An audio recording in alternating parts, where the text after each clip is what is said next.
7 o'clock. So on February 20th, we're having a Peace Corps veteran speaking. He's been very active with the America in Crisis series, always coming. And he mentioned that he would be possibly interested in giving a talk, and I immediately, opportunistically took advantage and said, okay, you're on. So Stephen Filipiak will be speaking about his experiences and his motives and his philosophy. And I've heard him speak, and he's a terrific presentation. So that will be on Thursday, February 20th. And then 1 week after that, I get to brag because she's not here. My daughter is speaking, and my daughter is going to speak on Forest Hawaii's local solution to climate change. And so I welcome all of you to please try to come to these next 2 talks. We are trying to do meaningful and important issues for our community. And tonight is no exception. I'm sure you're all here because you saw some of the ads for it. But I want to introduce 2 amazing ladies. And one is my doctor, Michelle Mitchell, and she said she would be willing to give a talk, and I asked to talk about opportunistic. Okay, gotcha. And so here she is today giving the talk.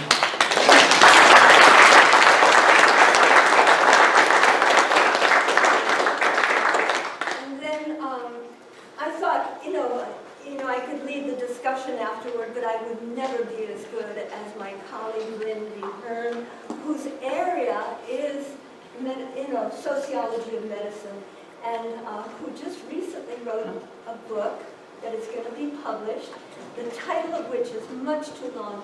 So let me just tell you what it's about. It's about the Medicare for All movement, social movement, and it's coming out in maybe a few months. Couple months, Yeah. So please welcome Lindy. And so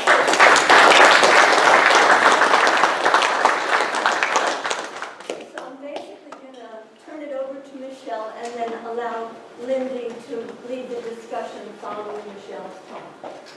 Thank you for coming. Good evening, everybody. Thank you very much. I'm really honored to have been invited here this evening. And thank you all for spending your Thursday evening with me. I'm sure you can think of a lot of better things to be doing. So as Noelle said, my name is Dr. Michelle Mitchell. I'm a family physician. As you can tell, I'm local. I've actually been here for 12 years here on this island practicing family medicine. I originally came from the mainland, I'm from the Cleveland area, but I did my residency on Oahu, and I knew I always wanted to do rural medicine. That was my goal in life. And it really doesn't get much more rural than a rock in the middle of the ocean. And that's what I wanted to do with my life. And so I was really honored to be able to come out to Hawaii and be part of this community. And that's what I wanted to be part of, a very tight-knit, special community. And so I've been here 12 years doing what I've always wanted to do. And now my profession, my dream is kind of being threatened. And your community is being threatened. And that's what I'm here to talk about tonight. Not just to scare you, but hopefully to tell you what's happening and hopefully to tell you how you can help. So I don't just want to talk about the physician shortage because we all know, we've all seen it, we've probably all experienced it either personally or with a family member, but also just to explain how that affects our community and how it affects our economy here so that we can understand it a little bit more. And I can give you some ideas on what we can do as a community and as individuals to help with that physician shortage. So you'll have to excuse us, we are having a little bit of technical difficulty, so my notes aren't up there, I have to kind of cheat a little bit. So these numbers come out every year from Dr. Kelly Withy, who works for JABSA. These are the most recent numbers. And as you can see here, they're from just 2 months ago. This lovely line at the top here, this scary red one, is the number of physicians we need in Hawaii. This blue one down here are the number of physicians we actually have. That's a little scary to me. So, we have a big gap here, right? Supply and demand. We're lacking in some physicians here. These are the number of physicians we have lost in the last year alone, 2019. 2019, we lost the number of full-time physicians, 243. That is actually 152 physicians who are still practicing left the islands. Okay? They're gone. They said goodbye to us. Another 91 retired. And that doesn't even include, this 243 doesn't include 123 who cut back their hours. They may have cut back to part-time, or they may be practicing part-time here, and perhaps part-time on the mainland. Because some of us need to practice part-time on the mainland in order to support our Hawaii medical habit. These are actual numbers from our study that Dr. Withy does every year that she gives. She gives these numbers to our legislature. Here is the statewide set of numbers, the shortage we actually have. 820. That is the number of physicians we are missing in Hawaii in order to care for our population. Last year's numbers, 797. That is 24% short of the need for our population. And I highlighted the Big Island because, as you may have noticed, we're on the Big Island. We are short 230 physicians here. That's pretty significant. Look at this number. 44% of the number of physicians needed to care for our population. That probably explains why many people cannot find a physician or have to fly off island or sometimes even to the mainland to get the care they need. Now, if we look at primary care, which is what I practice in, I'm a family physician. Primary care is going to be family medicine, internal medicine, pediatrics. Primary care is your first line of defense. That's the person you go to when you're sick or when you need prevention. Hopefully to prevent you from getting an illness or from getting some sort of chronic disease or somebody who might treat your chronic illness. Primary care. Statewide, we have a shortage of 23% of the number needed to treat the population we have. 300 primary care physicians are needed. Here, again, Big Island, 25%. 47 physicians. That number doesn't sound as big when you compare it to 300, but that's just here on our Big Island. That's pretty remarkable if you ask me. This chart really scares me, and here's why. This chart is actually a couple of years old, and I want to show you. This blue line are the physicians in Hawaii. And this is the age of our physicians. Red line, mainland physicians and their age. Look at how old our physicians are. Hey. I see several physicians in our audience here, and I apologize. But I'm serious. Look how many older physicians we have here. And actually, the new numbers show that 25% of our physicians here in Hawaii are over age 65. That is retirement age. How many of you out there want to work after age 65? How many that's in your plan? How many of you college students are like, please, let me work after age 65? I mean, really, some of them do it because they love it, and that's okay. That's great. But some of them are doing it because of need. We don't have anybody to replace them. And some of them are doing it because they cannot afford to retire. And how is that? A physician cannot afford to stop working? That's not okay. Look at this number. This is the part that really terrifies me. We do not have younger physicians coming in here. The younger physicians are on the mainland. We have 3% of our physicians under age 35 when you compare that to the mainland. Look at these numbers. Markedly more younger physicians are going to the mainland. This matters to me because this is my community, this is my home, and I hope that it matters to you. So I want to talk about this. Let's start with why it should matter, and I couldn't find any numbers for Hawaii as a local entity, but I could find national numbers for how it affects our economy.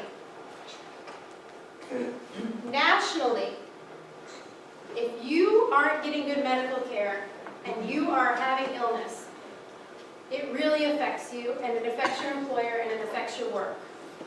Nationally, we lose $530 billion every year due to employees with illness.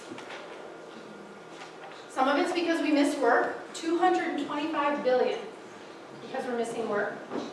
And some of it's because we're working while sick, the same amount almost.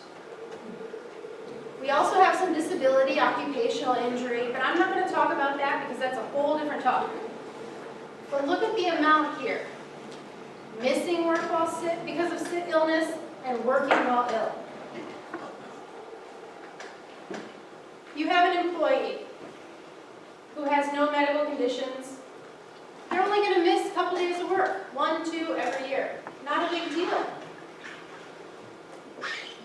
This red line here, that is unproductive days at work because of illness. Maybe you have a headache, maybe you have some heartburn because you're, having to give a talk in front of a classroom of people. This is just days of unproductivity, so maybe 3 or 4 a year. You have one medical condition. Again, not missing a whole lot of time at work. 2-3 days a year. Suddenly, you're not very productive at work. You're missing time at work, giving it your all. 7 or 8 days a year. That's over a week's worth of work. I can't imagine an employer's very happy with that. They're losing income on that. And I can't imagine that an employee's going to get a good review with that. And there goes their annual raise. That's not good for either. That's only one medical condition. Let's look at 2. Still, not missing more than 3 or 4 days at work.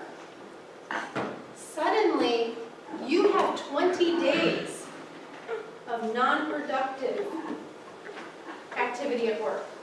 20 days in a 5-day work week. That's an entire month.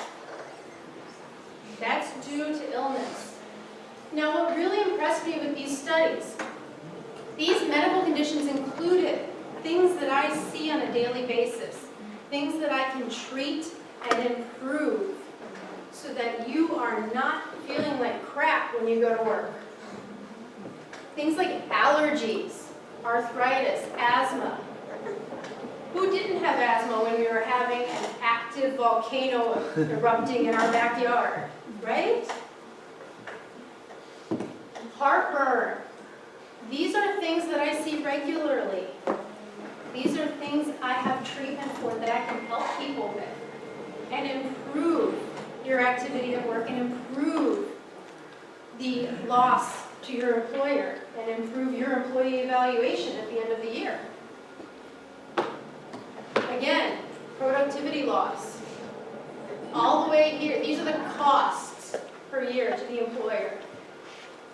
All the way down from not so bad allergies, heartburn. Heartburn costs almost $200 a year. Just in productivity. All the way up to the middle of the road, things like diabetes and smoking. $300-ish a year. Things like asthma, untreated. And of course, we're going to have very expensive things like cancer. This is the cost in the economic realm of no physicians. Every year, the American Medical Association puts out national and state numbers for the economic impact of physicians. So you can actually look at the numbers statewide. The most recent one was put out in 2018, so almost 2 years ago, not quite.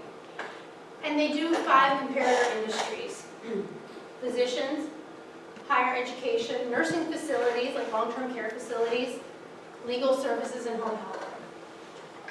They compare these industries in several different realms. I made graphs out of it to show jobs supported by physicians. These aren't necessarily the only employees within the office. There are also things that, the physician will employ, a cleaning service, stuff like that. But if you compare this, you can see here that even if you add these other 4 comparator industries, you add these together and physicians still, in the state of Hawaii, generate more jobs than the other 4 comparator industries together. Again, the wages supported in Hawaii, other 4 comparator industries versus the wages supported by physicians. You can add these together and triple it, and you still don't reach the number supported by physicians. Output generated. Now, I'm not an economist, so I actually had to look this term up when I was doing this.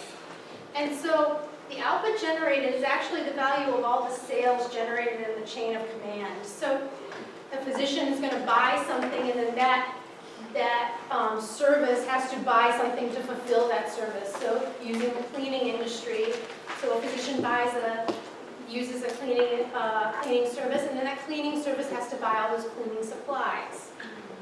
That's going to be part of the economic output. Again, you look at these comparator industries, add them together and double it. Guess what? The physicians still generate more. That's a lot. Physicians bring a lot to our community. And every time we lose physicians, we lose a lot in our community. 152 last year.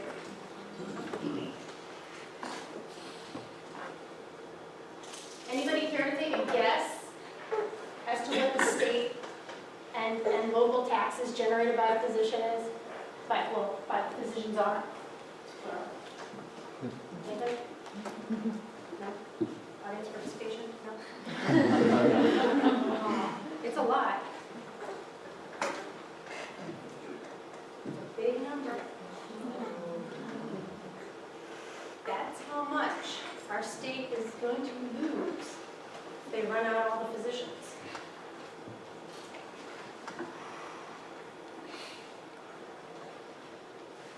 Our state should have enough physicians to fill it. Hawaii is a great place to live. You all live here. We love it, right? Our state is short 24% of the physicians needed. The Big Island, it's the best island to live on, right? We're all here. But again, if we were short only 24%, that wouldn't even be good. But we are short 44%.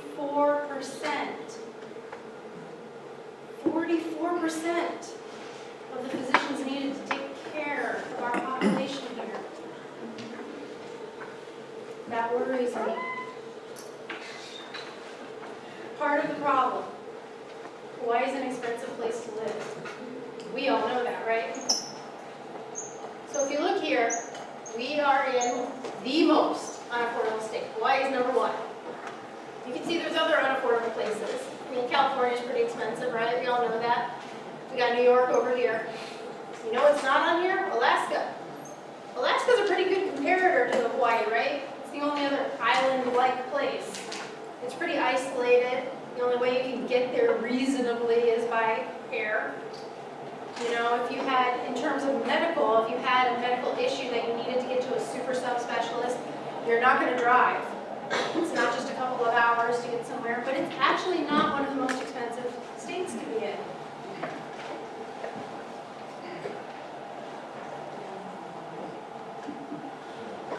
Doctors make a lot of money, so it shouldn't be a big deal, right?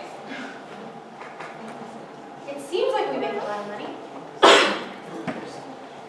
These are the averages in the United States. So, this is mostly on the mainland, okay? If you look, it seems like these are pretty good salaries. These are salary positions. These are not private practice. Okay, so you can see here, these are pretty good. But if you look here again, pediatricians, internists, family medicine, those are primary care. Remember how short we are in primary care in Hawaii and here in the Big Island, right? So the average for primary care is going to be about $180,000. And that's actually just in the mainland. Because actually here in Hawaii, we make, in an employed situation, about 1/3 to 1/2 less in the most expensive place to live. And here's why that really matters. Because medical school ain't free. Okay. So this is just the most recent tuitions. The average medical school debt, not counting undergrad, because remember we have to go to undergrad first. The average medical school debt now, $232,000. So remember all those old doctors we talked about? Those 25% of our physician population right now? The old guys? Their average medical school debt was $500 per semester. That's pretty good. I'd take that any day. That's really impressive. But now it's $232,000. And I wanted to show you what a possible refinance of your physician loans looks like. That $232,000 quickly turns into, like anybody who doesn't pay off their credit card right away, quickly turns into $300,000 or $500,000. Because nobody can pay this back during residency. As you can see here, 0, you're not paying any during residency. Okay? It takes 10 years, 13, 16 years to pay this debt off. And look at these payments here, $3,000. There's one here for $5,000. $5,000 here. These are huge bills on a monthly basis that a physician is paying. So even if you are making $150,000 a year, you are paying $5,000 a month in med school debt. That's a lot of debt. And then you have your undergrad debt. So you're going to have to pay that back too. So suddenly you have somebody paying $6,000 a month in debt and trying to live in the most expensive state. We all know the cost of living are increasing. This is pretty common. We have Honolulu up here. We know that, right? We've all seen it. And now I want to get down to brass tacks. This is how physicians are paid. And this is probably the hidden stuff that nobody knows about. I'm going to focus on 2 payment models here. Fee-for-service and capitation. There's a lot of different payment models out there these days. You may have heard some terms thrown around like ACO or pay for performance or shared savings or those kind of things. But I'm going to focus on capitation because that's the one hitting Hawaii. So we're gonna go over these and see if maybe I can explain what you may have heard about. Okay? So fee for service. So they took this picture of me over at Suisan the other day. And fee for service is very simply an exchange of goods for something else. And in medicine, It's an exchange of money for knowledge, okay? Hopefully. So for the most part, you're giving the physician, or your insurance is giving the physician money, and the physician is giving you their knowledge, okay? And capitation is very much like a membership to a gym. You pay that monthly membership fee, and you go as many times as you want and do whatever you want there.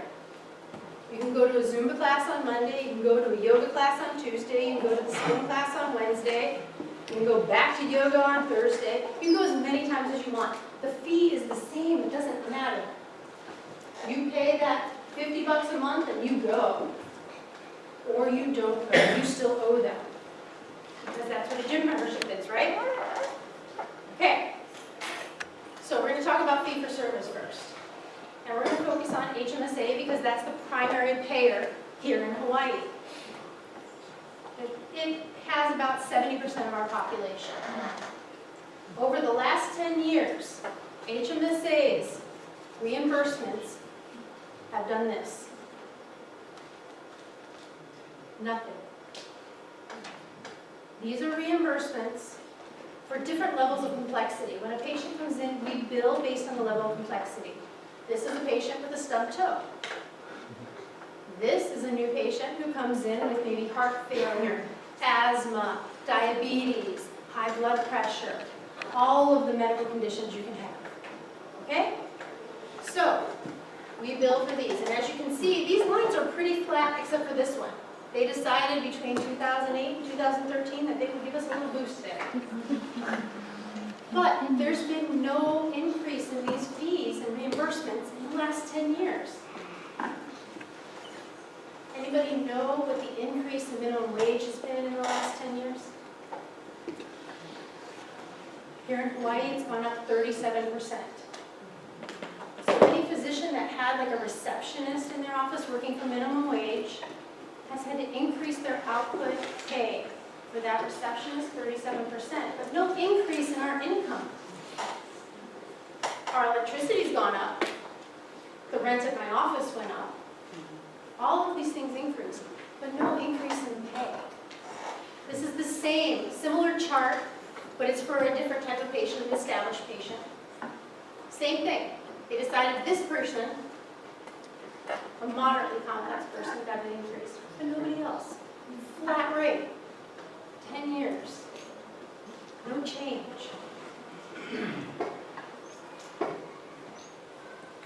Now, 2 years ago, in 2017, I guess that's almost 2 years ago, they ruled out what we call payment transformation, HMSA called it payment transformation. And it's like the gym membership. They pay a flat rate to the physician no matter what. They call it per member per month, just like the gym membership. The average per member per month payment is $24. That's how much your physician gets for your HMSA fee. Doesn't matter how much you pay for HMSA. HMSA turns around and pays the physician an average of $24. No matter what your physician does for you.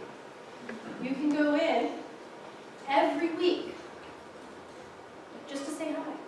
And the physician gets $24. You can go in not at all, and the physician gets $24.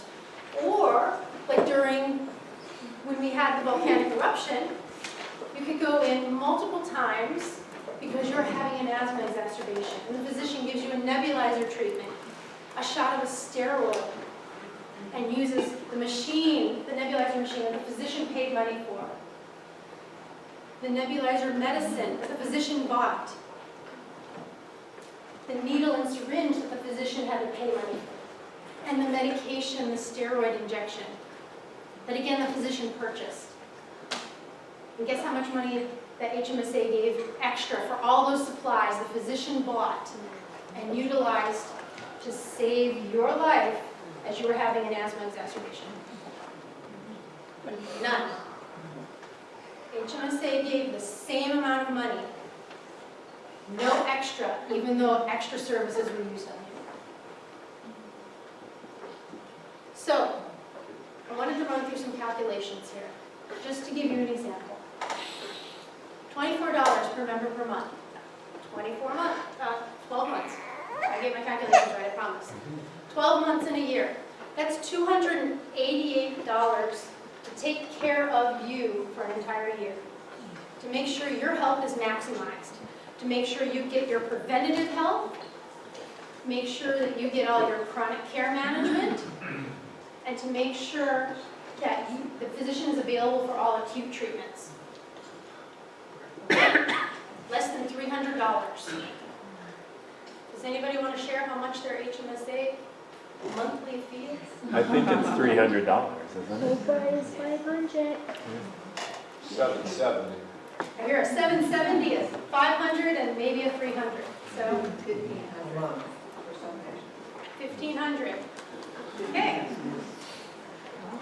So HMSA has decided that we as physicians should manage 1,500 patients. I will tell you that multiple studies have shown that a physician can manage less than 1,000 patients safely and effectively with high-quality care in order to manage their chronic, preventative, and acute care appropriately with quality of care. HMSA has decided we should manage approximately 50% more. So, at $24 per member per month, we're bringing in $432,000. Awesome. That's a great salary, right? That's not my salary. Not my salary at all. This is what I get to run my practice. So, I took some numbers from my actual practice, and I put them up here. Assuming I have 2 employees, a medical assistant and a receptionist, and assuming the rent at my office, and some numbers out here, what we actually have, including my licensing, all my IT services, which is actually a low estimate of my IT services, we actually have what's left, $95,000. Okay. I could probably live on $95,000. All right, but I just told you that this is actually 50% more than I can actually manage safely based on multiple studies, and it's true based on my experience. So if that's the case, it's actually 50% more work. So instead of a 40-hour work week, I should be doing a 60-hour work week. So you take this money, this $95,000, and you divide it by a 60-hour work week. I'm working for $33 an hour. 4 years of undergrad, 4 years of medical school, 3 years of residency, $33 an hour. I know there are students in this audience because you are given extra credit for being here tonight. How many of you want to go to medical school? And garner yourself what may be $500,000 worth of payback of debt. This is a problem, right? 60 hours of work for $33 an hour. People aren't doing this because we're getting rich. People are doing this because we love you and we love our community. But I want to take this a step further. $33 an hour is not what I'm getting. I didn't even calculate in incidentals for my office. Office supplies, medical supplies, those needles and syringes that I just talked about to give that asthmatic patient an injection. The printer paper that I need for my office. A new printer when my printer breaks down. All of those things are not even in that calculation. That eats away at that $95,000 very quickly. So all of a sudden, physicians aren't getting paid a fair wage. And that's why we're losing them. You may have also noticed that if you're calling around looking for a physician, you can't get anybody to take a new one. If anybody's looked for a physician, you notice they're not willing to take, got some hands in the back there. Nobody's willing to take a new physician, a new patient. New patients are hard work. At $24 because they're not going to get any more extra money for a new patient. $24. A new patient comes in who may not have seen a physician for a year because they couldn't find one, or maybe is new to the area, or maybe thought they were healthy, whatever the case may be. You do some blood work on that patient, oh no, diabetes. That's a problem, because now that patient requires work. That patient needs education on diabetes, needs maybe some new medication, needs extra monitoring, a bunch of extra visits, a bunch of extra time, whether it's in person, on the portal, on the phone. That patient requires work. But you don't get any extra money, no more $24. That $24 is used up no matter what.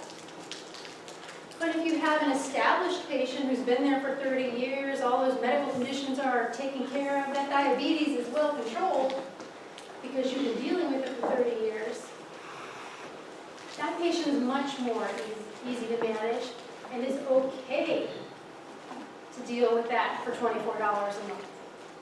So it's a lot less work in order to get that $288 a year.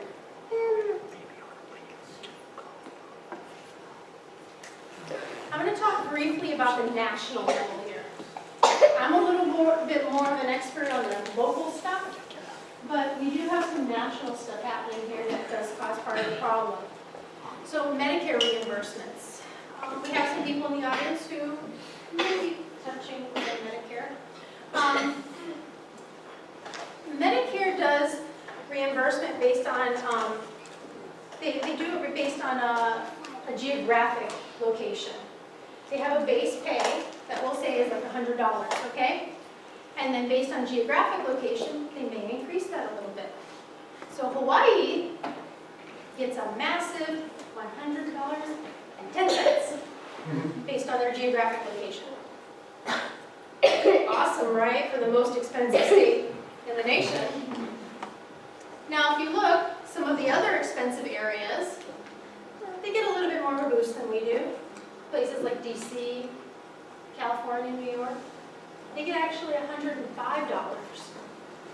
Not a huge amount more, but it's more than what we get on the base. So, you'd think that Alaska, which is not one of the most expensive states in the nation, right?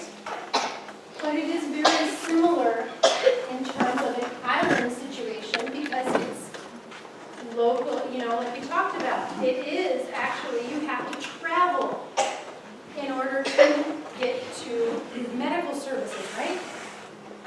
Look at that. Alaska, $150. Hawaii, 110 cents.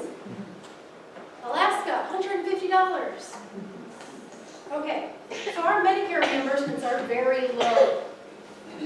Traditionally, in most locations, you have Medicaid, which pays very low, then you have Medicare, which pays a little bit higher but low, and then you have commercial, which is supposed to theoretically make up for that low payment, so that people can take those things, okay? Not in Hawaii. The fee-for-service, now again, I'm only talking about fee-for-service here, we're not even going to review the other payment models. You look right here. We have HMSA, and then we have Medicare. There's a little bit of a differential at the least complex patient. This is the stub-to-toe patient. But look, all the other patients, no difference. Our primary commercial payer reimburses at the same rate as our federal government, who reimburses us an extra 10 cents on the dollar. Well, an extra 10 cents on the $100, actually, in the most expensive state. So we have all these compounding factors that make it nearly impossible to practice medicine in a financially viable environment here. And people are saying that doctors want more money. Of course we do. We want more money to make our practices viable. We're not looking for anything else. We just want to make a living. We want to afford to be able to be here for you so that we can practice our specialty and make sure that you are healthy. I also want to point out that physicians aren't the cause of the major medical expenditures in the United States. If you look here, these are the healthcare costs are increasing hugely over the last last 2 decades here. This shows that the healthcare wages are only 25% of the increase. These are just all healthcare wages. But look here, this little tiny blue line, those are physicians. Only 5%. We are barely touching the increased costs. Non-physician clinical workers are making a large portion of the increase, but again, they're probably not the biggest cost. Look at all these non-clinical workers. What value are they adding? And that becomes an important question when you look at this graph. This is a little bit dated, but I felt it was very valuable. This is the percent growth per capita. This spending is hugely increasing. And you look at all this pretty yellow. Those are not clinicians. These are not people laying on hands. These are not people watching patients, providing medical care. These are people administrating. Possibly hospital administrators, possibly healthcare administrators in general, but a lot of them are insurance administrators. Ooh, I got grumbles there. Don't go with me. I just bring you the data. Now, I don't just want to be the bearer of like grumpy news, okay? I want to tell you there are some things you can do. So, you can contact your legislators, okay? These are the chairs of the health committees.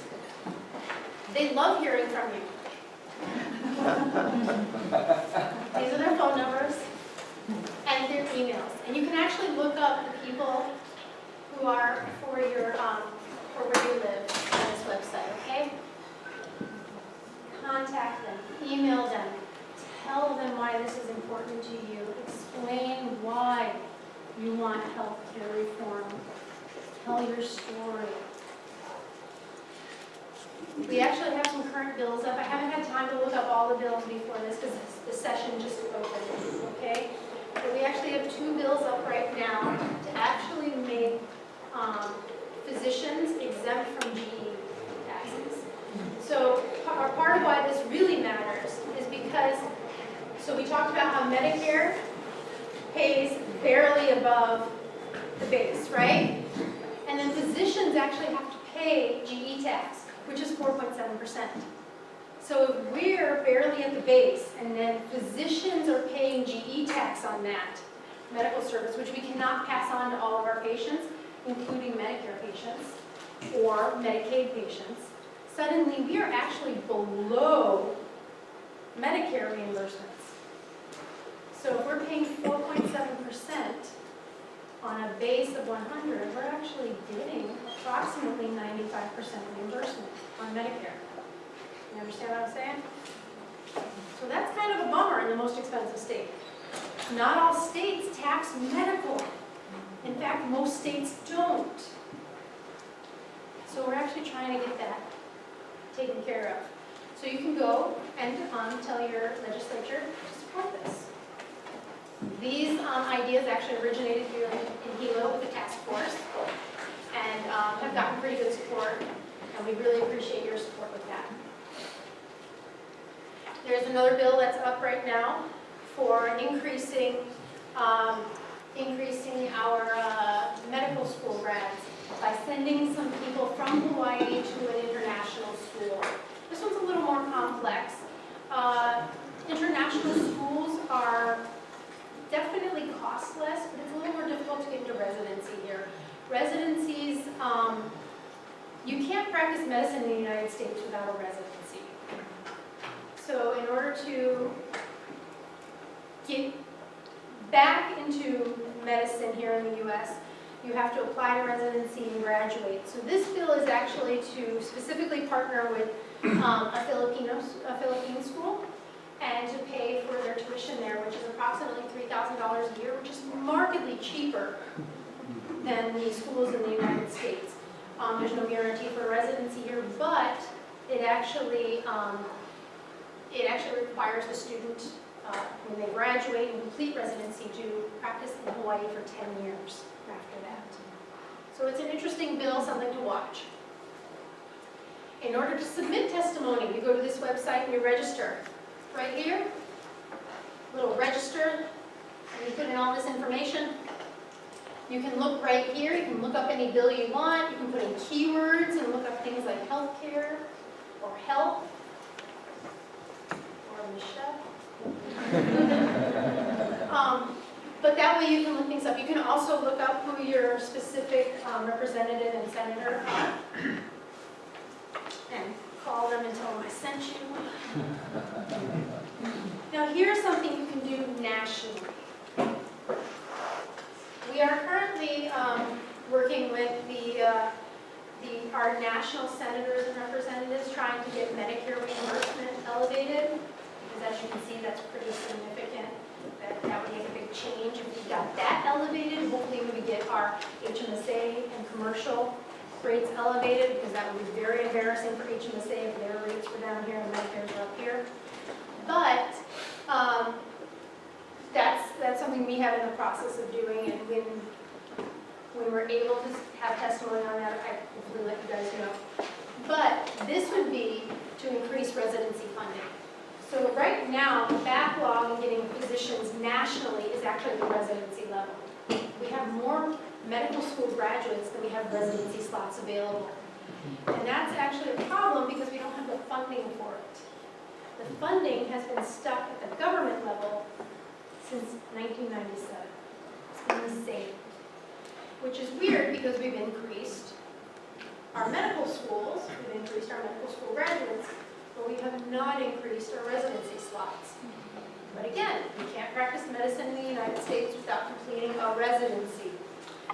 We've all complained about the shortage of physicians across the U.S., but nobody has increased the funding. So there is actually a petition online. You can go here to access it and sign here. And this goes to the federal legislature to tell them that this is vital and important to you. It's not local to Hawaii, but it does matter because the more residency slots we have, the more physicians we'll have across the U.S. and the more physicians we will be able to convince into coming to Hawaii. Okay, and then that's my office staff. They're cute, so I put them up there. So, I think that Lindy is going to facilitate a discussion at this point, and I hope I didn't bore any of you. Give her a round of applause.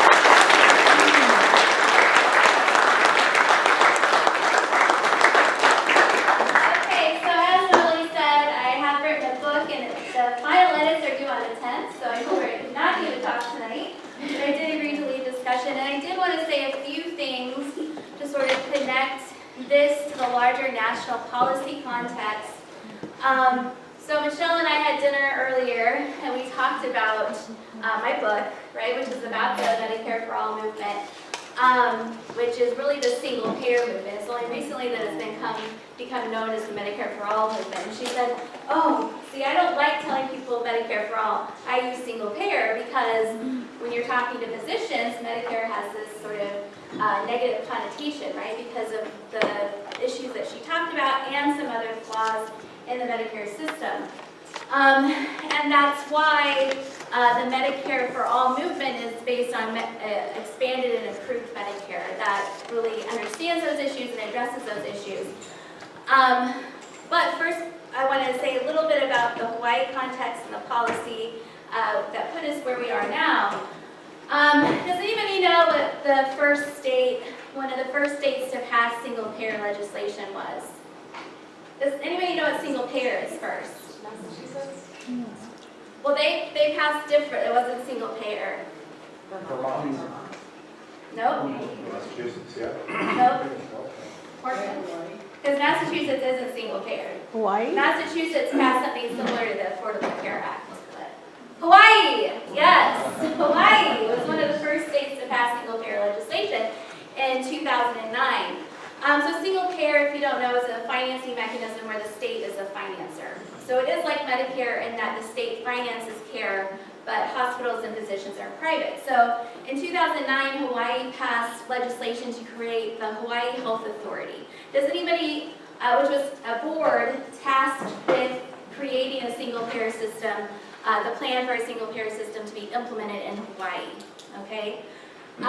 Does anybody know who was governor in 2009 in Hawaii?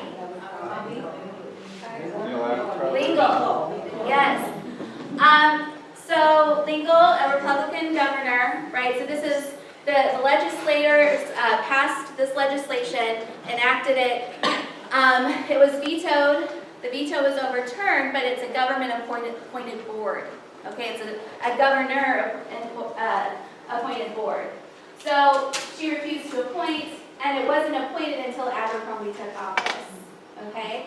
Well, does anybody else know what happened around that time, 2010, with health policy?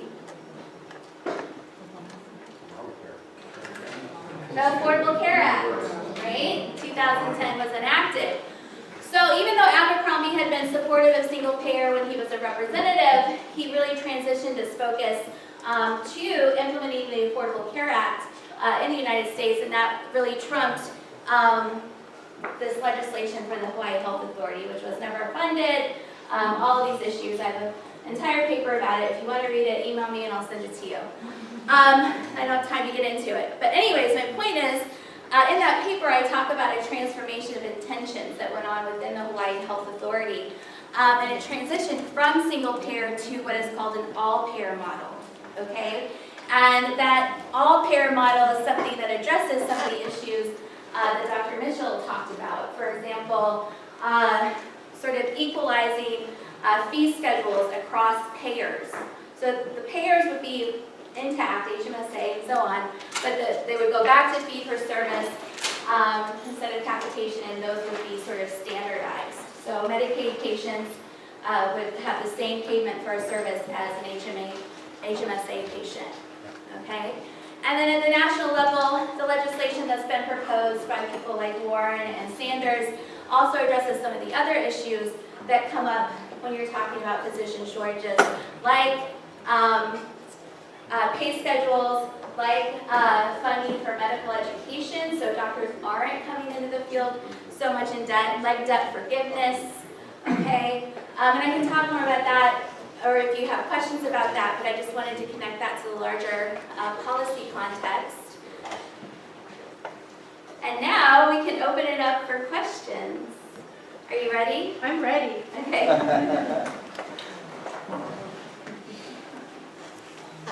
Do you know how many residency spots we have in the state? I just know we have 4. We just started 4 on this side, is that right? A couple of the last years. Oh, well, so here on this island, we only currently have family medicine residency, and I believe Dr. Walker would be better answering that question.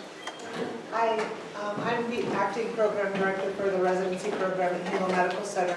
We're approved for 6 spots. Our hospital is currently allowing us to match for 5 residents in each class. So right now we have a total of about 15 residents training with us right now at Hilo Medical Center.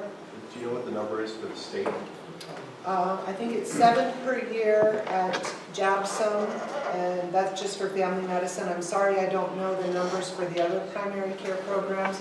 Of course, Tripler doesn't get to count, although they've got tremendous training programs that do train also civilians from Hawaii. So I just wondered on you guys' take on how much the lack of having residency here in the state has to do with our shortage. I also wondered how much it has to do with the fact that, so very many young physicians up there on the age chart. I certainly don't want to take the microphone from Dr. Mitchell's presentation, and thank you, Michelle, for raising a lot of really powerful points there.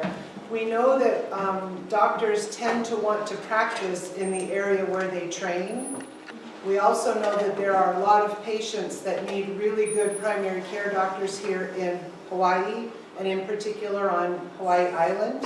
I know that JAPSOM is looking to start a training spot over in Maui, in addition to their site on Oahu.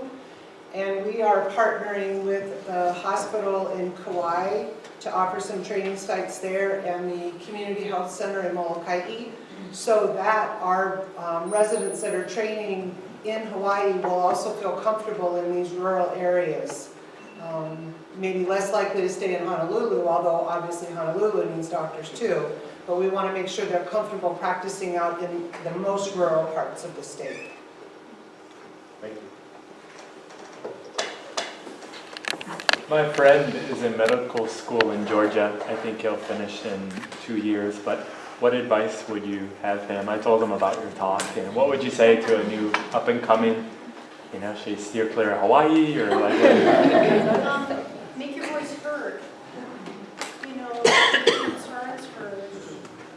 Medical students have a voice too, residents have a voice too. They need to use their voice to be to join together and be powerful. There's a lot of residents out there. There's a lot of medical students out there, and of course they're busy learning. Medicine is a lot of information, but the issues will affect them, and the issues do affect them. And if you ignore it until you're graduating, then you can't make a difference until it's too late. So we need everybody to join together because these issues do affect everyone. So educate yourself on the issues, and then Join the American Medical Student Association. yeah. Okay, encourage. There are Facebook groups for it as well. There are multiple groups out there to start to learn. Yes, I have a interesting question for Dr. Hern. Recently, Ecuador decided to evict 834 Cuban doctors. Now, that's about 820 Hawaiian doctors that we lost last year. Cubans would love to come here. I know there's a lot of problems getting Cubans coming to America practicing medicine. How could we address this problem? Wow. I don't know if I can handle that question right now. It's kind of out of you're sharing knowledge with me. Do you have an answer? You can't practice medicine in the United States without completing a residency. This is the barrier. That's It is. why they can't come here. But there are many other socio-political and sociological Yeah, issues. because of, So some foreign graduates have actually chosen to go to nursing school instead as a result. But so the solution is actually to expand our residency slots because of the rules here. They have to complete the residency here in the United States. Yeah, I had a question about the Medicare slide that showed between the discrepancy between Hawaii and Alaska. So is there a particular model that they have? It's why they're getting so much more money than obviously everyone else. And if we in Hawaii, for example, are on that same model, would that help the problem that we seem to be facing with people leaving? So sort of. And the way Medicare works is there's this much money, it's like a pie, and if I give you a bigger slice, then I have to get a smaller slice. So the money has to come from somewhere, right? So this much money, and Alaska took that much, so somewhere else got a little bit less.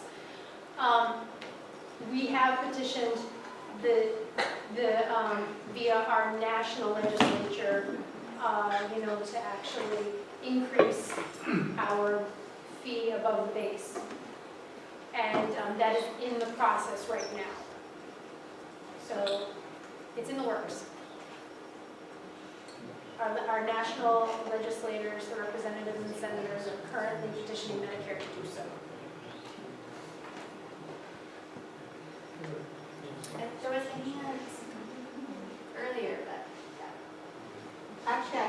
to make a couple comments because I'm one of those older physicians. I'm actually pretty spry, I'm pretty healthy. What's that? One in the 45 age range. Okay.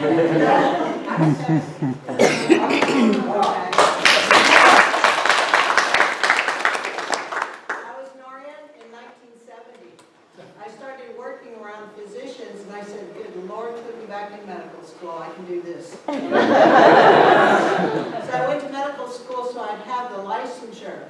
And when I graduated in 1983, there was no residency for family practice for osteopathic physicians. I'm an osteopath.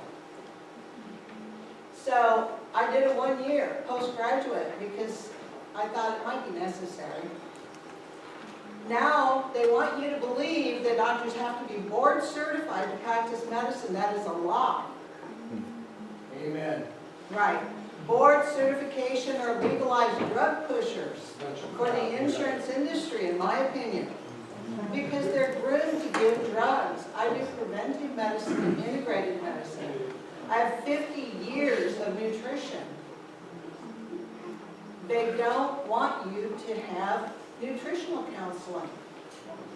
And it's huge. I always laugh and say, what did the doctors put in their cars? They care more about the fluids they put in their car than what you're putting in your body.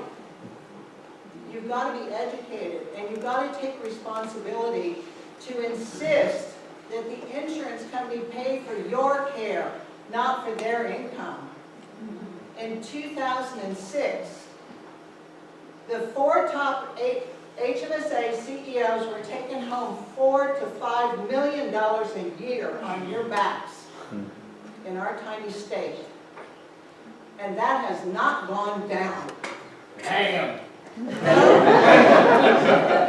get rid of them. Replace them with some plan where administration is not taking that huge bite out of your money. And that's where my research comes in. That's right. Insist on getting quality care instead of, here, take your drug. What about a unified front by the physicians, like maybe a union or some type of way to put leverage on insurance companies? Because it sounds like you guys are getting a pretty tiny slice of the pie when it comes to HMSA. Well, that's kind of what the all-payer proposition addresses. So the state would be the unified front. That's a little bit different from what you're talking about. But it would manage some of those issues. But yeah, why not? Why don't you have a union? It becomes very difficult because physicians are subject to antitrust laws, but insurance companies are exempt. So if physicians unionize and negotiate pay, then it does become an antitrust violation, and it becomes a big issue. So we have to actually be very cautious in that kind of thing. So, By the way, the HHA that would make decisions about fee schedules and so on is made up of a cross-section of people. Physicians are on that as well. So they might have a little more of a voice if it was empowered the way it was intended. Actually, the Supreme Court did come down that physicians can unionize, and that's why you see the insurance companies started grabbing physicians as employees so they cannot unionize. it becomes a very touchy thing when the physicians are independent, which is what we have out here on the outer islands, because the outer islands can't have a lot of employees. There's not a lot of employer opportunities. You know, we don't have a big hospital here. The hospital can't afford to employ all the physicians that are needed in the area. We don't have the hospital systems that are on Oahu, such as Straub and Queens, and all of those places are not employing physicians in this locale. So we just don't have that kind of employer opportunity. So a lot of the outer islands are needing private physicians that are in private practice, and you have to be very careful with the antitrust. So it becomes an issue. Then you have the IPAs, and the IPAs have interesting funding, so it becomes an issue there. So IPA is the Independent Physician Associations. So it becomes very difficult, is the best way to say it. Yes, we agree, the physicians have to band together. But the community has to band together with us, saying that, you know, where's our money going? Where is our money truly going? And there are professional organizations that do mobilize, yeah, like the AMA. The American College of Physicians just put out a proposal that was supportive of single payer. The AMA recently voted 47 to 53 not to support single payer, but that was much different than it would have been 20 years ago, right? But they did back out of opposition to single payer. So physicians are, you know, they are, and there are grassroots physicians groups like that are designed for political mobilization. So if it comes to policy change, right, there are ways that physicians can get involved that way as well. There's also a bill in the legislature right now for, to allow a mediator to negotiate on behalf of the physicians.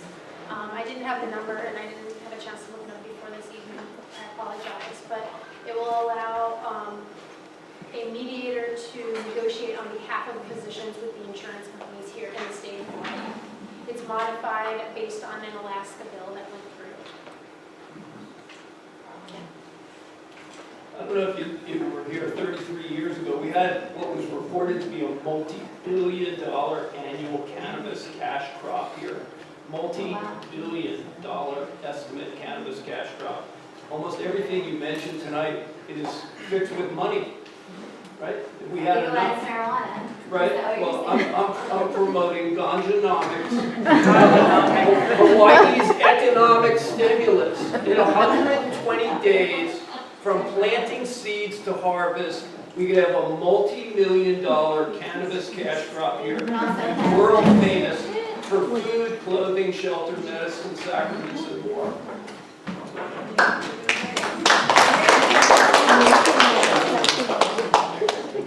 It seems like the capitation model is really hard for a solo practitioner, like most of the doctors in a community like ours. And I'm wondering how that came about. To me, it would be easier if people, you know, if there are 8 or 10 doctors in a practice, then the risk of having a bunch of difficult patients gets spread out. I think it really came about, part of it was insurance companies moving to for-profit status. I mean, if you look at historically, that's a relatively new thing, right? No. So when that happened, so there's this idea about fee-for-service where, you know, you explained that, so I don't need to explain it again. This idea that there's going to be an over use of care, over provision of care, right? Because you do the service, you get the fee, right?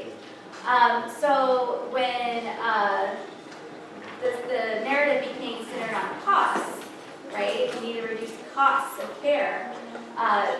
Models like capitation became more prevalent. Now, that sort of came out of managed care, like HMOs, traditional HMOs that are, they actually have salaried employees. That's different from capitation.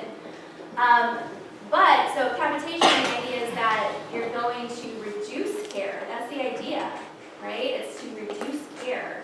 Because doctors, physicians, medical facilities are only going to get a certain amount for that patient, right? So every time that patient needs some care, then it comes out of that pocket of money, yeah?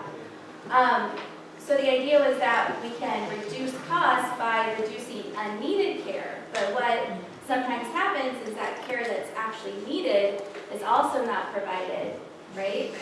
You want to ask that? Could I add to that? Yeah. They've relabeled it as value-based. And that's an even newer thing. Which is what they're calling it now in an effort to make it rebranded and make it not sound like the 80s HMOs. But it is very similar in terms of that. This was all tried in Australia and failed. Previously, it was tried in the 80s as HMOs and failed. So we're trying to replicate what we've already done and failed. And we're just trying it with a new rebranding, really, if you look at the actual mechanics of it. Because value-based sounds great. We all love value, right? I love a good value. Give me a coupon any day. And I hate to say it, but in the 70s, there was actually a lot of mobilization to create a national insurance program, and it was actually very popular, right? Was Nixon became sort of very afraid of that, right?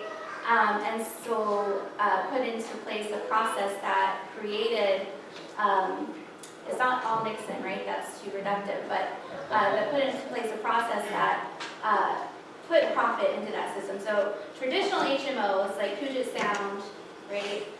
They were non-profit, right? And they paid salaries to their employees. After that point, you see the development.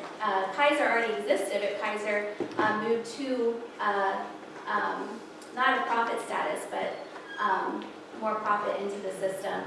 And also managed care that's not a traditional HMO, where you have physician networks, right? And that's where capitation comes in. So you become part of a physician network with an insurance company, and you get a capitated payment that way. But you're not in a, like Kaiser is more of a traditional managed care HMO. Yeah. So what you don't know about capitation is the doctor gets a very low fee, but if it's based on the same capitation that was tried and failed in the 1980s because patients got so mad about the capitated funds, it was because the doctors got such low fee that they got a big pool of money that it was for patients' tests and referrals. But if the doctor never did tests on the patients or referred them out, the doctor got to keep the money. That's not an incentive to help you be well. That's an incentive to allow you to die. Legally. That's not how HMSA's capitation is working. I hope not. No, that is how some of the payment models are working with the shared savings and ACOs, but we didn't really go into that. But do question everything. Because it's your life, or potentially, or your child's life.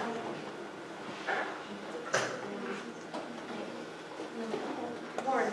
Yeah, I just wanted to make a quick comment. My name is Lauren Yamashita. I'm one of the residents in Dr. Walker's residency program. And it's been a joy. I came out here because me and my wife wanted to serve and make a home here. My brother is applying for medical school. I've told him to think about every other career besides medicine. Unless he's called by God himself to go into medicine, then go. Otherwise, steer clear. He's applying to med school. I'm going to graduate this year. And wait, before I talk about myself, I just want to thank you, Dr. Mitchell, for having the courage to share with us this information in a very professional manner, in a way that I think we as a community need to hear. After I graduate, my family in California, they want me to come back. I have loans to pay. I can pay them off much quicker in California than I can here. My wife and I were thinking of having a kid next year too, and salary goes into that as well.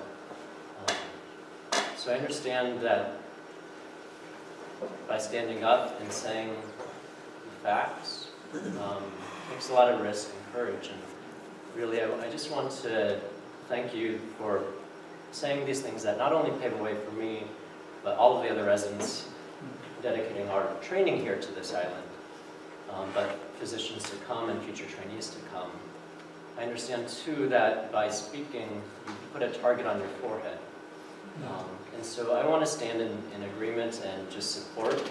And I invite anybody else who wants to stand with me, just to stand with Dr. Mitchell and just give her a round of applause.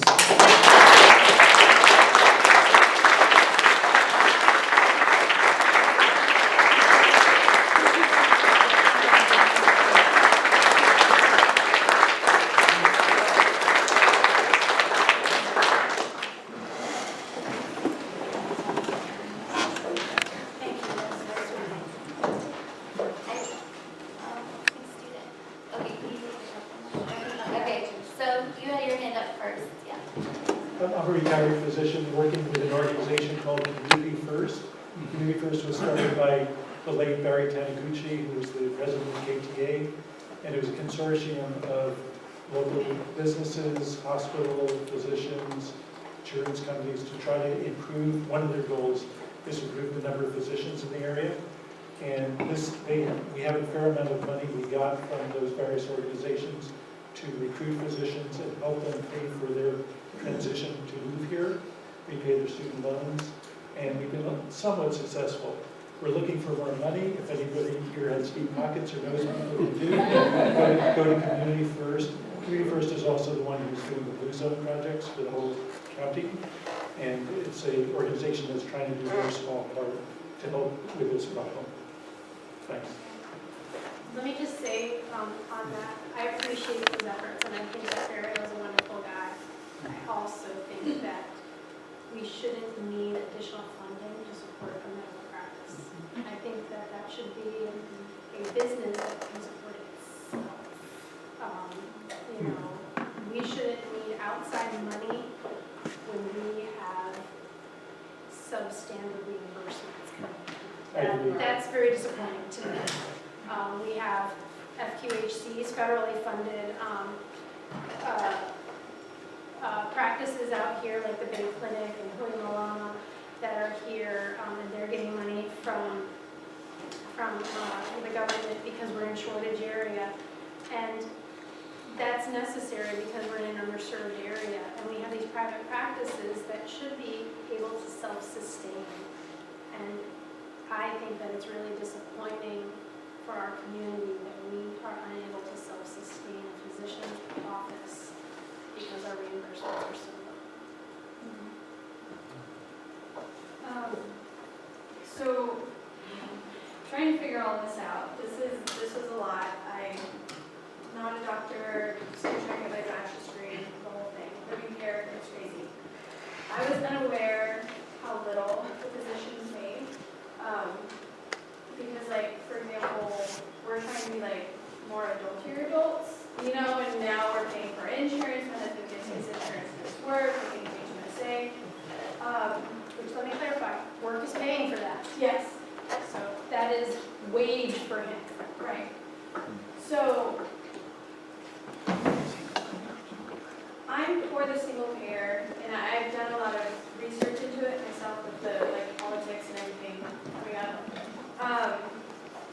I found a lot of stuff online that pushed towards, like, doctors in the United States don't want single payer because we have, like, the best medicine, why would we change it? But after the digging, I found a lot of that is supported by the insurance companies, like people, right? And I'm sure a lot of you know that there's physicians in here, thank you for taking care of us, you know, that kind of thing. Why, I'm trying to figure out how to phrase this. Why do you think there's such a big push against, like, why are so many people, because to me, I feel like my people, my family who need medical care that don't get it because they can't afford their insurance and it pisses me off, are still like, it's not a good thing, we can't do that, but that would help you guys, right? Is that what I'm understanding? Like a single payer plan would reimburse you better? Oh, well, yes and no. So I'm not fully on board with single payer yet, maybe, because I haven't seen a plan that fixes our problems. But that doesn't, what I am on board with is our current system sucks. Yeah. Okay? So I can get on board with that. Let me address one of your issues. Do we have the best healthcare system in America? No, we don't. And we have the data to support that. We have the most expensive healthcare system in the world. We have the data to support that. But we actually do not have the best outcomes. The United States does not. And that's really disappointing, right? Yeah. I've worked with some of the best doctors. I have worked with some of the toppy-notchiest doctors.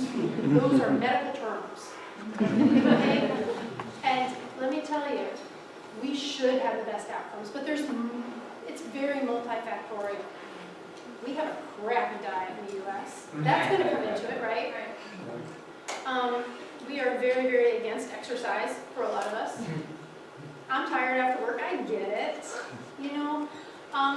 So there's a lot of personal choice involved there. There's also that, like you said, we can't afford to take care of ourselves. I know a lot of people who cannot afford their medicine. Yeah, I know a lot of people who can't afford to get the appropriate care, or who can't go to physical therapy, which is the appropriate treatment. You know, so I do get that. We definitively do not have the best outcomes, which is why our system is so messed up, and which is why they're trying to find better ways to do it. Problem is we haven't. Right now, there are actually 7 models that I'm aware of that Medicare is currently running in terms of payment models in an attempt to find the right one. We don't have the right one. And that's part of the issue with the legislature right now. They keep asking me, I get phone calls from Representative Mizuno, what should we do? I don't know. I went to medical school, not reform the healthcare industry with school. And honestly, all of the experts don't know the right answer to that. So I can't answer that. I can tell you that we are struggling. And we also have a huge lobbying system that puts a ton of money into it. Do you know who doesn't put a ton of money into it? Doctors. Because do you know what we do? We doctor. And you know what? We have a lot of empathy and moral ground where we feel bad. They've abused us.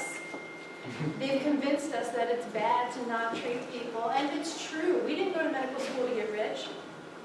Warren back there is wanting to come back here because he loves his community. He wants to be near his family, kind of, sort of, maybe. But he wants to do good. His brother is going to medical school after Warren has spent hours trying to convince him otherwise. Medical students and doctors aren't smart people. So we're not going to solve this problem on our own. We try and help. Go ahead. Yeah, I just wanted to address that is now a myth, right? The idea that doctors are against anything like that, it's now a myth. But the myth actually has foundations, unlike some of the other myths.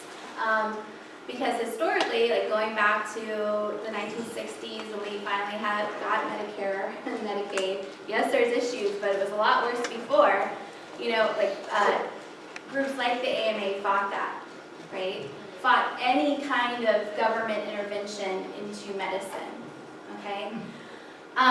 So that's why I said it's really cool that the AMA, 47%, now support more government intervention because they recognize the issues, the lack of autonomy, right, which is tied to the high administrative costs.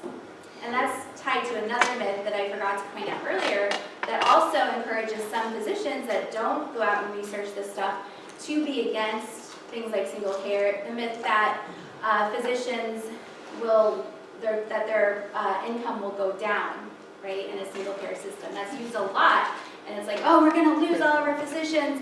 They're going to go away. And, you know, but that's actually a myth. If you look at places like Canada, right, physician income actually increased after they implemented their single care system because lower administrative costs, they're getting paid for all of the services they're providing, right? There's no uncompensated care happening, and several other factors.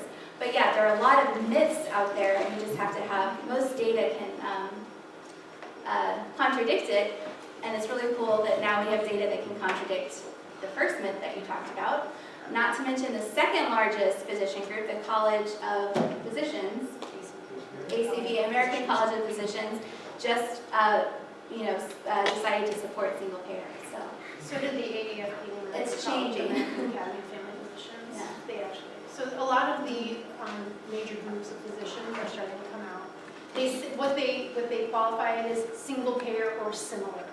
I don't know what similar would be, but that's what they call it. I mean, like now knowing that there's the capitation with the HMSA kind of thing, do I feel better for my husband going often when he's sick? Like because you guys don't make as much on him? I mean, because we struggle as it is. I have 2 kids. I'm not working right now. I go to school. He works full time. And when he gets sick, he doesn't go, he can't afford this work. And when he's at work, heaven forbid they send him home. Or they're like, you need to go see a doctor, and we're like, oh shit, I'm supposed to see the doctor, it's like 7 o'clock at night, we'll go to the ER, and then the insurance, you know, like, us having to pay that. But like, Don't feel bad going to see your doctor is there to help take care of your health. well, yeah. Your doctor wants to help you. And in fact, preventative, That's right. like going more often when you're less sick, is actually less expensive. Right, which makes sense, but like, for example, you have your private practice, but we attend the patient. I call them to try and get him a regular checkup, and they're 4 months out. Wow. That is disappointing, I'm sorry to hear that. Yeah, Ken's had his hand up for a while, that's my student. No, thank you so much for giving this talk. And as someone who's planning to go with medical school, maybe a bit last now, but you discussed a lot of the difficulties of working at a private practice. Are these difficulties diminished some if you work in a hospital setting? Well, the reimbursement difficulties will be transferred to the hospital and not your problem. Yeah. That will only be your problem if the hospital finds that your salary is unsustainable. So, you know, that's the difference there. Can I speak to that? I'm another resident here, and I will say that coming out of residency, the idea that I would be able to practice in an independent practice is unfathomable to me. Somebody could order the speculums for me, but I couldn't imagine taking on a job as an independent practitioner right out of residency.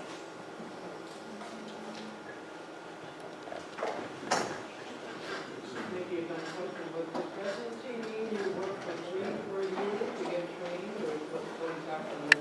So residency is the 3 years after you graduate medical school where you are supervised by a fully qualified physician.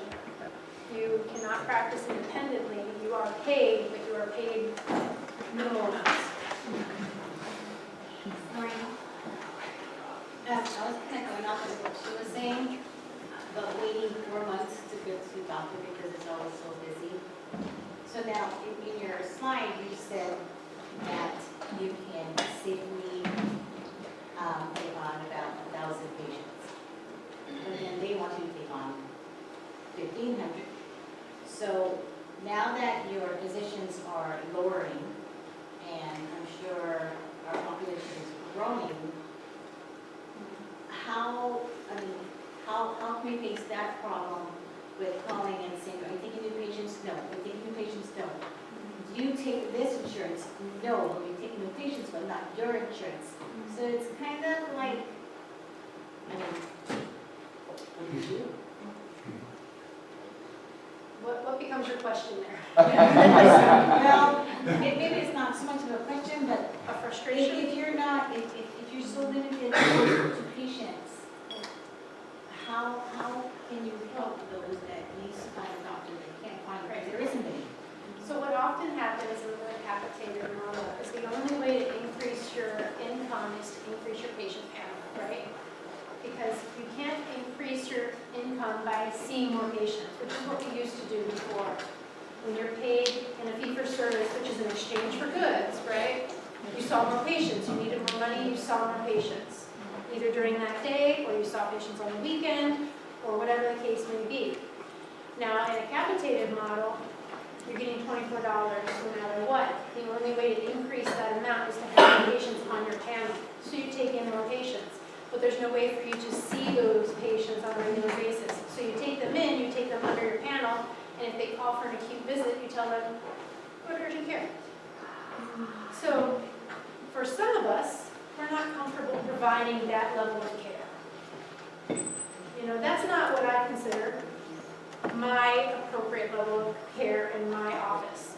I'm no longer on a capitated model because I was not comfortable doing that. So I'm back on fee-for-service. I refuse to participate. So you can find somebody who participates in the manner in which you want. But sometimes that's not possible when the physician is literally full and just cannot manage. But there are physicians out there who are taking patients and have a team to help them. But my So how does it work? Does the physician have a choice whether they want the capitated model or fee for service, or does HMSA say this is what we're doing? So in 2017, we were told we did not have a choice, and everybody had to sign up for the capitated model. I did sign up for the capitated model, participated for most of 2017, and found it was significantly difficult and reduced my income markedly and almost went out of business. So I went back to fee for service after many arguments with the insurance company.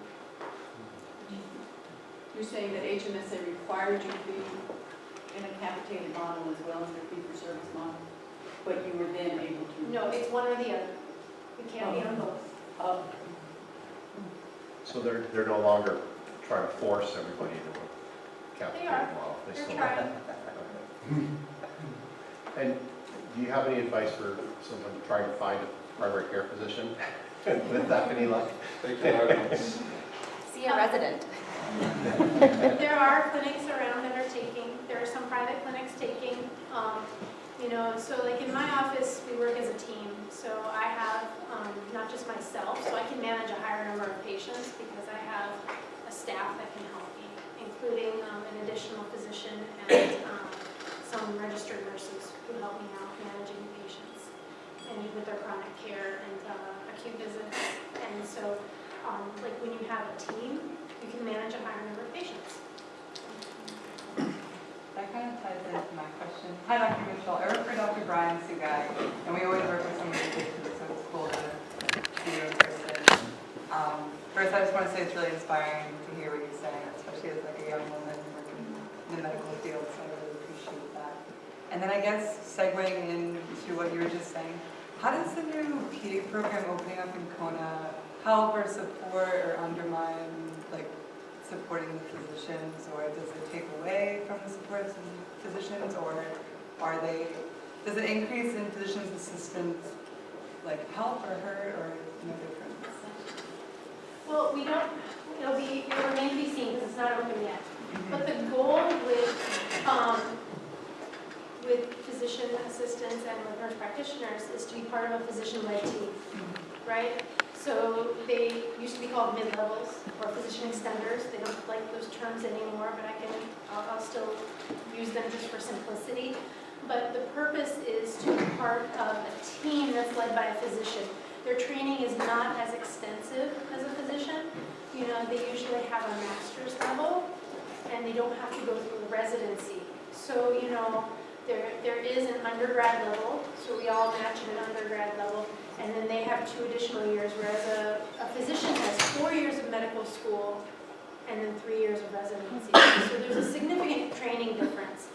But the appropriate use and the best use is as a team, in a physician-led team, which means that they can help augment a patient's care, and they can help increase the number of patients that can be within a physician's practice with good quality care when used appropriately.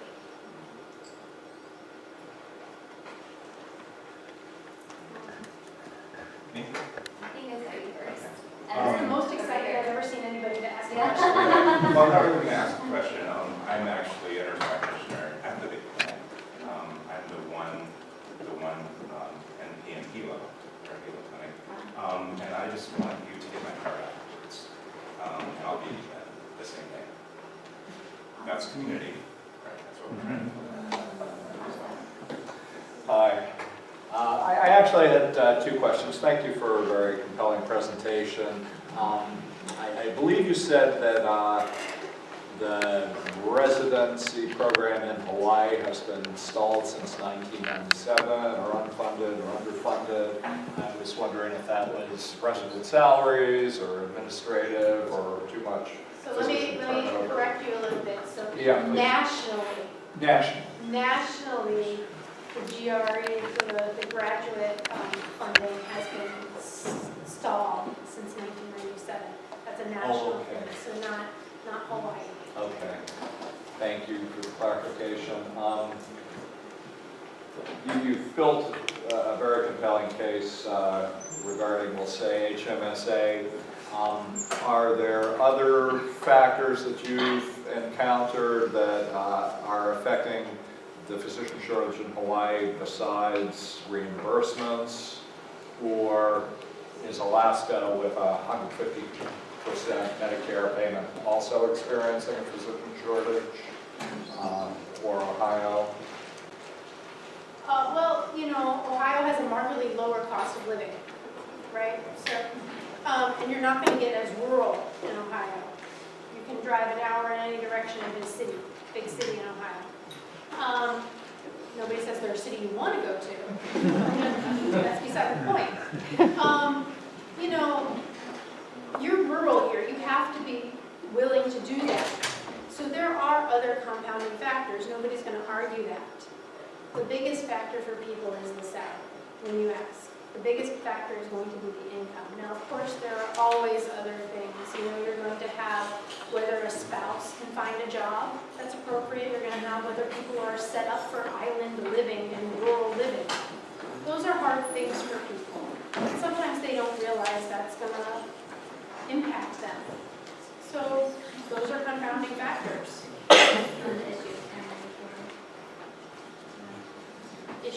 Well, nationally, there's a shortage of primary care physicians because they're paid the lowest amount, which is different from other countries. Yeah, this is true. In other countries, actually. So as part of our spend on medicine, our primary care is actually in the U.S. approximately 5% of our spend on medicine and our expenditure. In other countries, it's about 12%. 12. Here, 5. That's huge, right? In other countries, primary care physicians are the top notch. They are sought after, the top graduates. Here, people don't want to do it. They're the lowest paid. And it's really disappointing because we really have some top-notch primary care physicians. We have graduates of our medical schools who are really incredible. We have graduates of our own residency program here who are awesome.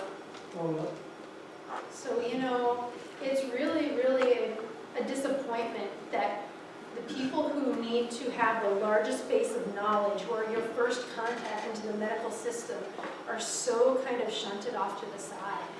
And I'm not saying the people who do the microsurgery aren't smart. They're very smart. But your first contact into the medical system really needs to suss out what's going on and where to send you to do that microsurgery. And most policies, like at the federal level, address that issue. So incentivizing primary care study and primary care practice. I just want to thank these two wonderful women for what they've contributed to this talk, but also to this community. Lindy Hern at UH Sociology Department and Michelle Mitchell, my doctor.